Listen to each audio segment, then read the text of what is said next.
Essa semana a gente começa um capítulo especial na história da Torá, porque a gente começa o último livro, chamado de Deuteronômio. E nesse livro Moisés começa a falar com aquele povo que realmente vai entrar na terra de Israel.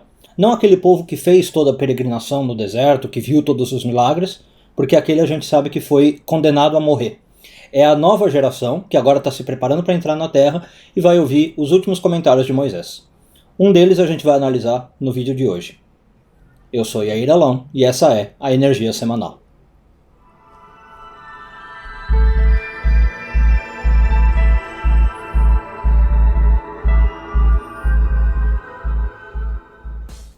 Muito bem, eu acho que hoje é inegável, né, se você perguntar para qualquer pessoa, que nós vivemos numa época de muito conforto.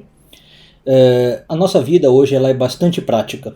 Coisas que talvez há 50, 60 anos atrás levavam assim muito esforço e energia para fazer, hoje a gente faz com muita facilidade graças, por exemplo, ao computador, à tecnologia. Você pode pensar quase em todas as áreas da vida, né? Antigamente você, para ir num banco, para você resolver uma burocracia, para você preparar uma comida, para você fazer uma viagem, coisas que demoravam muito, hoje a gente faz com muita facilidade. Só que apesar disso, apesar da nossa vida estar mais confortável, eu não sei se vocês concordam comigo, mas parece que as pessoas também no fundo estão com um sentimento de que alguma coisa está faltando. E esse sentimento de falta parece estar cada vez maior entre as pessoas, né? Hoje a gente tem, por exemplo, uma coisa que se chama crise da meia-idade, né? Que na verdade hoje também já está vindo bem antes da meia-idade. Hoje a gente já vê jovens e adolescentes com essa crise sem saber o que eles querem da vida. Então para alguns isso vem assim como uma confusão em relação aos objetivos, né? Eu não sei o que eu quero. Tem algumas pessoas que têm confusão na direção que ela tem que tomar na vida, se ela vai para a direita, se ela vai para a esquerda. Para algumas pessoas isso se manifesta como a sensação de que ela ainda não atingiu o potencial dela, né? A pessoa talvez está com 30, 40, 50 anos e ela fala, eu ainda não estou fazendo o que eu vim fazer. Para algumas pessoas é um vazio, incômodo mesmo, né? Uma sensação talvez de que a vida poderia e deveria oferecer mais coisas e não está oferecendo. E a maioria de nós vai fazendo o quê? A gente vai deixando esse sentimento de lado, né? A gente vai convivendo, vai seguindo a vida, vai deixando isso de lado, até que uma hora às vezes não dá mais. Por exemplo, quando chega a velhice, a gente começa a encarar a mortalidade natural do ser humano, e aí começa a apertar a sensação, né, de, puxa, agora eu estou realmente indo embora dessa vida, e esse vazio eu não resolvi. Muito bem, então vamos fazer um link com a porção dessa semana. Existem dois momentos do povo judeu, do povo israelita, desculpe, na história da Bíblia, né? Tem aquele povo que fez a grande parte da jornada no deserto, dos 40 anos no deserto, que acompanhou Moisés, viu milagres, tinha as nuvens de glória, o poço de Miriam, viu o mar vermelho se abrir, né? Todos aqueles milagres que a gente lê na Bíblia. E essa geração é considerada na tradição uma geração bastante elevada, inclusive do mesmo nível de Moisés, que portanto teve o mérito de ver todos aqueles milagres. Só que essa geração também errou, né, a gente sabe, depois eles então são punidos e a próxima geração é que vai herdar a terra. Essa próxima geração que vai herdar a terra, ela é uma geração inferior no sentido espiritual.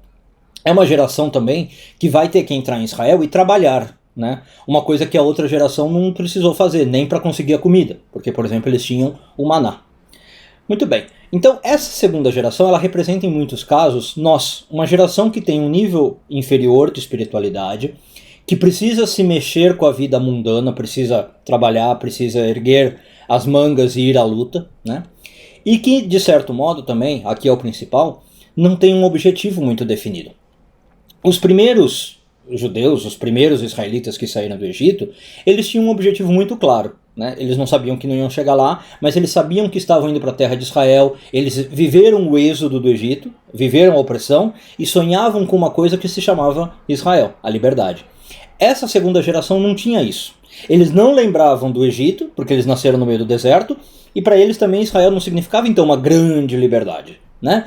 Porque eles já nasceram livres. Tudo bem que não nasceram confortáveis, talvez, nasceram no meio do deserto, mas já nasceram livres. Bom, e aí nós somos então, como eu falei, como essa geração. Às vezes a gente falta um rumo, falta um norte. E é interessante que na porção dessa semana, Moisés tenta dar um norte para essas pessoas. Como? Tem uma passagem que Moisés diz o seguinte para eles: veja que a terra agora está diante de vocês, venham e herdem a terra. Moisés fala assim: E os comentaristas, claro, fazem uma pergunta interessante, né? Por que Moisés fala, venha e herdem a terra? Já não era sabido que Deus ia dar a terra? Já não era sabido que os inimigos iam sucumbir diante dos israelitas? Por que Moisés precisa falar, venham e herdem? Parece, né, do jeito que Moisés está falando, que dependeria dos israelitas, que se eles não fizessem nada, a coisa não ia acontecer. E não é verdade, a terra ia ser deles independente. Mas o segredo dessa frase de Moisés é essa que nós estamos falando. Moisés está querendo pôr no povo um objetivo.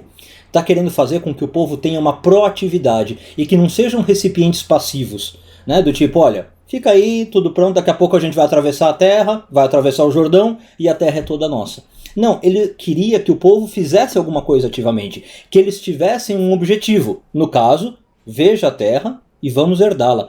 Saiba que você está indo atrás disso. Muito bem. Para nós hoje, a gente tem que tentar achar qual é a nossa terra de Israel. Isso que a terra de Israel representa na Kabbalah. Qual é o nosso objetivo? Qual é a coisa que nós queremos herdar e conquistar nessa vida?